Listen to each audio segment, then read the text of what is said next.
পানির খোঁজ লাগাও, পানির সন্ধান করো। মঙ্গল গ্রহের মাটিতে পানি আছে কি না? কেন বিজ্ঞানীরা পানিকে নিয়ে কেন মরছে? কেন বলছে না যে তুমি এখানে সোনা আছে কিনা, চাঁদি আছে কিনা খোঁজ করে দেখো?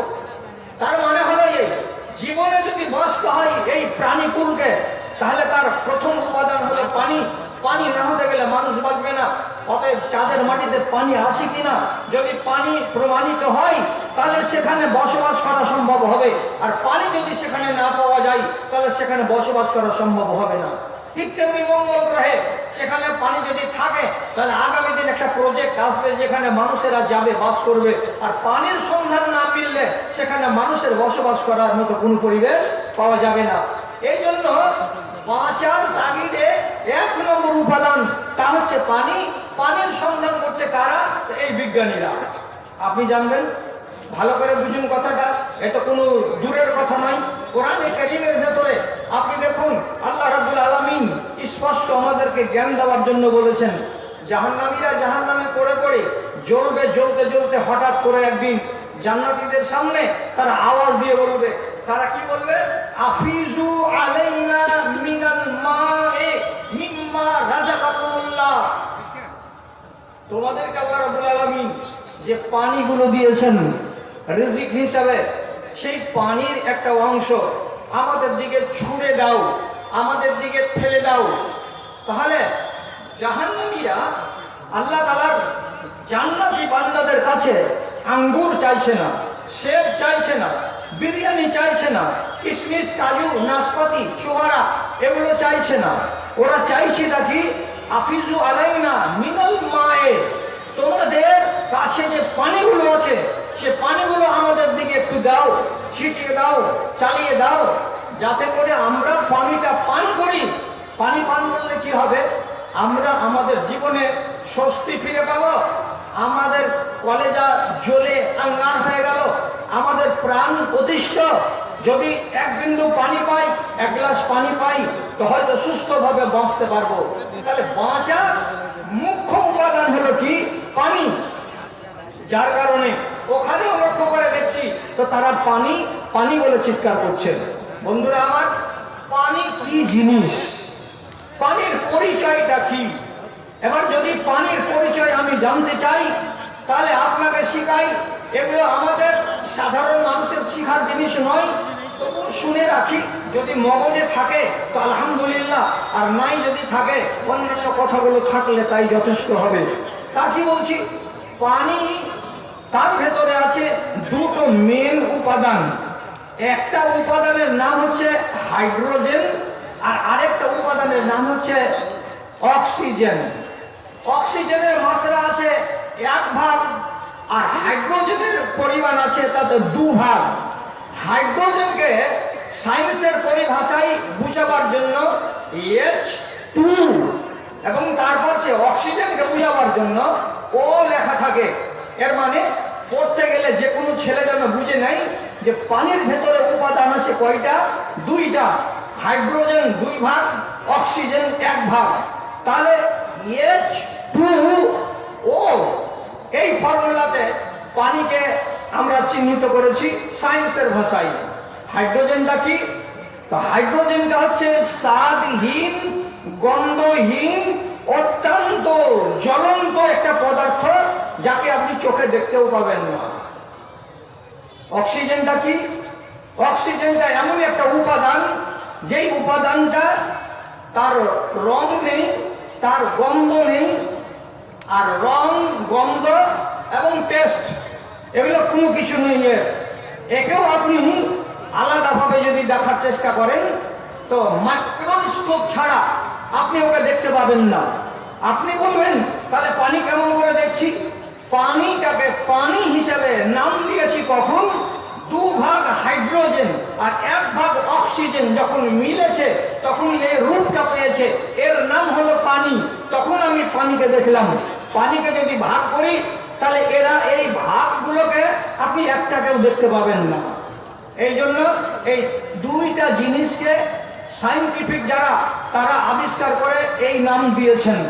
এবার মনে রাখুন, 3টা জিনিস যে আছে, 2 ভাগ হাইড্রোজেন আর 1 ভাগ অক্সিজেন, কোরআনে কারীমের ভেতরে আল্লাহ রাব্বুল আলামিন বলছেন, যেদিন কিয়ামত কাছে আসবে সেদিন প্রশান্ত মহাসাগরের মতো সাগরে আগুন জ্বলে যাবে, পানি এক বিন্দু থাকবে না। কোরআন কি বলছে? ওয়াইজাল বিহারু ফুজ্জিরাত, যে সময় সমুদ্রে আগুন লাগিয়ে দেওয়া যাবে, সমুদ্রের পানিগুলো আগুন হয়ে জ্বলবে। আপনাকে শুনে অসম্ভব লাগছে, কিন্তু যারা বিজ্ঞানী তারা বলছে মোটেই অসম্ভব নয়, অত্যন্ত সম্ভব। কেন? কি বলা হয়েছে? এদের রং নেই, এদের স্বাদ নেই, এদের গন্ধ নেই। এই জিনিসগুলো মাত্রাটা আমি জেনে নিয়েছি। এইবার সায়েন্টিফিকরা বলছেন কি, হাইড্রোজেন যদি পানিতে একটু বেড়ে যায় আর অক্সিজেনের মাত্রাটা যদি একটু কমে যায়, তাহলে আপনাকে কাঠি মারতে হবে না, দেশলাই জ্বালাতে হবে না, পানিতে আপনি আগুন লেগে যাবে। অক্সিজেন কমে গেলে আপনি পানিতে আগুন লেগে যাবে। হাইড্রোজেনের যদি পরিমাণ বেড়ে যায় তাহলে আপনি আগুন লেগে যাবে। তাহলে এই কথাটা আপনি বুঝতে পারছেন।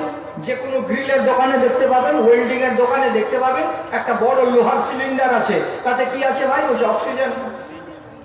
এই অক্সিজেন দিতে গেলে আগুন জ্বলবে, অক্সিজেন টেনে নেন তো বেকার।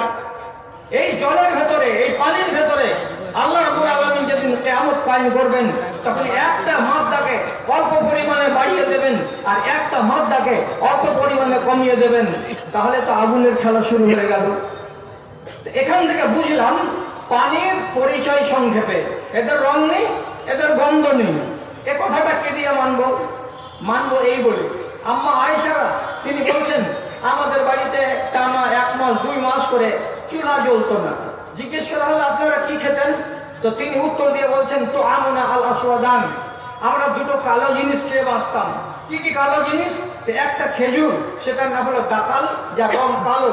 আর আরেকটা কালো জিনিস কি খেতাম আমরা? বলে আমরা পানি খেতাম। তো তাহলে মা আয়েশার কথাই পানির রং কি হলো? কালো হলো। কিন্তু বিজ্ঞানীরা কি বলছে? পানির কোনো রং নেই। এটা বাস্তব সত্য। তো আম্মা আয়েশার কথাটা কি মিথ্যা? জি না।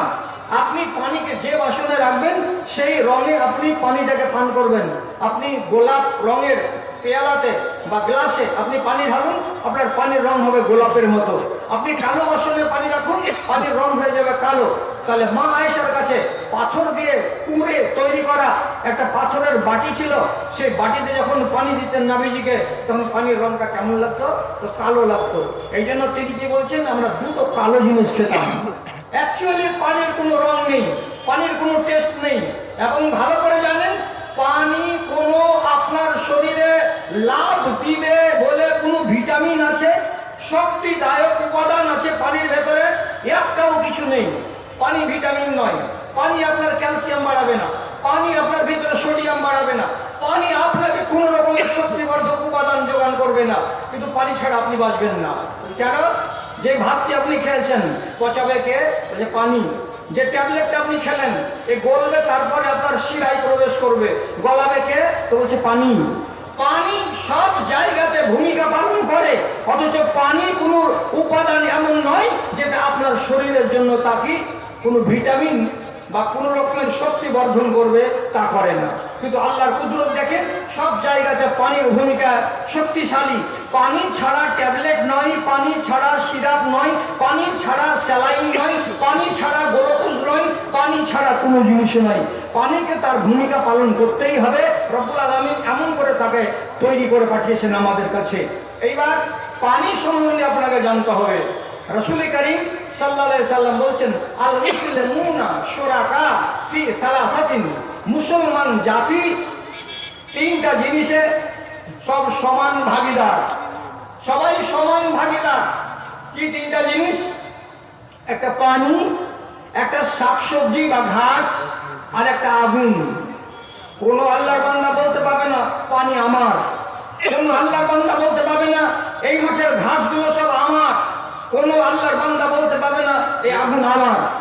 আপনার বাড়িতে জ্বলছে বলে আপনি আমার আগুন বলবেন, এখানে পানিটা আছে বলে আপনি আমার পানি বলবেন, এই জায়গাতে ঘাসগুলো আছে বলে আপনি আমার ঘাস বলবেন, এটা বলা চলবে না। রাসূল করিম সাল্লাল্লাহু আলাইহি ওয়াসাল্লাম বলছেন, আল্লাহর এই নিয়ামত 3টাকে আমি সাধারণের নাগালের মধ্যে রেখেছি বলে একে অফুরন্ত মাত্রায় দিয়েছি, অফুরন্ত মাত্রায়। তবে সাবধান থাকো, 3টা নিয়ামতের ভেতরে লাস্টের যেটা নিয়ামত আগুন।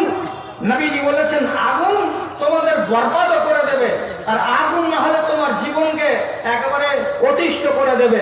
সুতরাং আগুনকে সব সময় মনে করবে একবার সে তোমাদের বন্ধু আর আরেকবার সে তোমাদের শত্রু। অতএব আগুনের ব্যবহারের ব্যাপারে রাসূলুল্লাহ আমাকে আপনাকে অত্যন্ত সতেজ করেছেন।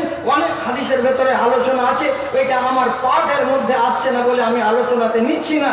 শুধু সংক্ষেপে রাসূল বলেছেন ঘুমাবার আগে কোনো বাড়িতে চিরাগ জ্বলতে থাকবে না, ঘুমাবার আগে কোনো বাড়িতে মোমবাতি জ্বলতে থাকবে না, আগুন জ্বালানো অবস্থায় ঘুমাতে পাবে না। এর উপরে কিয়াস করে অনুমান করে এটাও বলেছেন ওলামায়ে দ্বীন, যদি লাইট জ্বলে, কারেন্টের বাল্ব জ্বলে তো জ্বালানো যাবে কিনা, তো বেশিরভাগ ওলামায়ে দ্বীন বলেছেন এটা ইসরাফ হবে। সুতরাং লাইট জ্বালিয়ে ঘুমাতে হবে না, ঘুমাবার কালে ওটাকে বন্ধ করে দিতে হবে। তাহলে এটা তো হলো আগুনের ব্যাপার। এবার হাওয়ার ব্যাপারে আল্লাহ রাব্বুল আলামিন বলছেন আমি যে এই নিয়ামতটা তোমাদেরকে দিয়েছি এটাও একটা বিশাল বড় নিয়ামত। অন্য জায়গাতে এটা আসছে, যদি হাওয়া না দিতাম নৌকা চলতো না, যদি হাওয়া না দিতাম তোমাদের ইঞ্জিন চলতো না, যদি হাওয়া না দিতাম একটা ট্রাক চলতো না, যদি হাওয়া আমি না দিতাম তোমাদের রেল ইঞ্জিন চলতো না। হাওয়া আছে বলে জীব জগৎ বেঁচে আছে, প্রাণী জগৎ বেঁচে আছে। আর যতগুলো মেশিন আছে, যত মেশিন আছে সমস্ত মেশিনকে হাওয়া লাগে, হাওয়া না হলে কোনো মেশিন চলে না। তাহলে আল্লাহর কি একটা নিয়ামত অন্য হাদিসে পেলাম। আর এই যে পানি, পানিটাকে আপনি জীবনে কোনোদিন আটকাতে পাবেন না। তবে যদি আপনার ট্যাঙ্কিতে পানি থাকে আপনি আটকাতে পারেন, যদি আপনার কোনো খালে কোনো বিলে আপনি পানিটাকে সঞ্চিত করে রাখেন তাহলে আপনি আটকাতে পারবেন। আর নদী দিয়ে বয়ে যাচ্ছে, আমার বাড়ির সামনে এই পানিটা যাচ্ছে, আমি এখানে নামতে দেব না, এটা আমার পানি। জীবনে কোনো মানুষ যেন পানিকে আমার পানি বলে দাবি না করে। পানি আপনার নয়, পানি আল্লাহ রাব্বুল আলামিনের এমন এক নিয়ামত। মালদাহের লোকের যেটা ভাগ আছে আপনাদের এখানকার গঙ্গায়, তেমনি মুর্শিদাবাদের লোকের ভাগ আছে এখানকার গঙ্গায়, তেমনি ভারতবর্ষের যে কোনো প্রান্তে যে কোনো নদীতে আমি চলে যাব, আপনারা যতটা ভাগ আছে আমারও ততটা ভাগ আছে। ঠিক এইরকমই আপনাদের এই মাঠে, যেটা আপনাদের জানকীনগরের দক্ষিণে, চাঁদকির দক্ষিণে বিশাল বড় মাঠ, এই মাঠের ভেতরে যদি কোনো এমন জায়গা জমি থাকে যেখানে ঘাস লেগে আছে, আপনার নামে নেই, আমার নামে নেই, চাচার নামে নেই, একটা সরকারি জায়গা, খাস জায়গা পড়ে আছে হাজার হাজার বিঘা নিয়ে, এই জায়গাতে যদি কেউ লাঠি নিয়ে বসে থাকে বলে ঘাসগুলো আমার, তাহলে এটা ফালতু কথা। কেন? ঘাসের উপরে কোনো মানুষের ব্যক্তি অধিকার নেই। আল্লাহ রাব্বুল আলামিন বলছেন তোমার উট চড়বে, আমার উট চড়বে, তোমার ছাগল চড়বে, আমার ছাগল চড়বে। এখানে সারাটা দুনিয়ার মুসলমানের সাধারণ মালিকানা আছে, কোনো একজন মালিকের বিশেষ মালিকানা নেই। তাহলে আল্লাহ রাব্বুল আলামিনের বিশেষ বিশেষ নিয়ামতের ভেতরে আমরা যেটা আসল নিয়ামত সেটা সম্বন্ধে জানছি, তা হলো এই পানি। এবার পানি সম্বন্ধে জানতে গিয়ে রব্বুল আলামিন কোরআন মাজিদের ভেতরে বলছেন আমি যে সমুদ্র বানিয়েছি, কিসের জন্য সমুদ্র বানিয়েছি? তোমাদের কাছে। ওইখানে যদি তোমরা কি করো, সাখারা লাকুমুল বাহারা লিতাকুলু মিনহু লাহমান তারিয়া, সেখান থেকে তোমরা তাজা মাংস পাবে, তাজা তাজা মাংস পাবে। একটা যদি তিমি মাছ জেলেদের জালে পড়ে যায় তাহলে পরে অন্তত পক্ষে 10 থেকে 20 কুইন্টাল হবে একটা মাছের ওজন। কতজন লোক খাবে? কতজন লোক খাবে? এবং ওলামায়ে দ্বীন আপনারা জানেন যে পানির জানোয়ার সম্বন্ধে, পানির প্রাণী সম্বন্ধে আল্লাহ রাব্বুল আলামিনের নবী বলেন হুয়া তুহুরু মাহু ওয়াল হিল্লু মাইতাতুহু, সমুদ্রে যত পানি আছে সব পাক, এবং সমুদ্রে যত জানোয়ার আছে, যত জানোয়ার আছে সব জানোয়ার পাক, সব জানোয়ার পাক, মরে গেলেও পাক। অথচ ডাঙায় যেগুলো পশু আছে তাকে জবাই না করলে পাক হয় না। যদিও সামান্য একটু তফাৎ আছে সমুদ্রের প্রাণীগুলোকে নিয়ে। কচ্ছপ হালাল না হারাম, কুমির হালাল না হারাম, অক্টোপাস হালাল না হারাম, কিন্তু আমি ফতোয়া করছি না, আমি শুধু এই কথাটা বলছি যে দুই একটা প্রাণীর নাম এগুলোকে যদি আমি বাদ দিয়ে শুধু মাছটাকে ধরি তাহলে কত রকমের প্রাণী আছে সমুদ্রের ভেতরে। বিজ্ঞানীরা বলছেন ভূপৃষ্ঠে প্রাণী আছে 1 লক্ষ কাছাকাছি 19,000 মতো প্রাণী আছে সমুদ্রে বা ডাঙাতে। আর সমুদ্রে কতটি প্রাণী আছে? ওনারা বলছেন 1,27,000 রকমের প্রাণী আছে সমুদ্রের ভেতরে। যদি 3টা 4টা হারাম হয় তো বাদবাকি সবই তো হালাল। তাহলে আল্লাহ রাব্বুল আলামিন পানিকে আমাদের কাছে নিয়ামত হিসেবে দিয়েছেন কিভাবে? সমুদ্রের আকারে। আবার তিনি বলছেন এই পানিকে তোমরা বাঁচিয়ে রাখো। বাঁচিয়ে রাখার জন্য আল্লাহ তাআলা এই পানির রূপ দিয়েছেন কটা? তো তিনটা। কোন কোন জায়গাতে আল্লাহ তাআলা কোরআন মাজিদে বলছেন যে আল্লাহ ইয়ানাবিআ, তোমাদের বাড়ির কাছে ক্যানেল বানিয়েছি, তোমাদের পানি ক্যানেলে থাকবে, থাকছে ক্যানেলে পানি। আবার কোন জায়গাতে আল্লাহ রাব্বুল আলামিন বলছেন তোমাদের জমিনের ভেতরে পানি আছে, তোমরা এই জমিন থেকে পানিকে বের করো আর পান করো। আবার আল্লাহ রাব্বুল আলামিন কোরআন মাজিদের ভিতরে বলছেন ওয়া ইন্না মিনাল হিজারাতি লামা ইয়াতাফাজ্জারু মিনাল আনহার, কিছু কিছু বড় বড় পাহাড়ের গায়ে ওখানে তোমাদের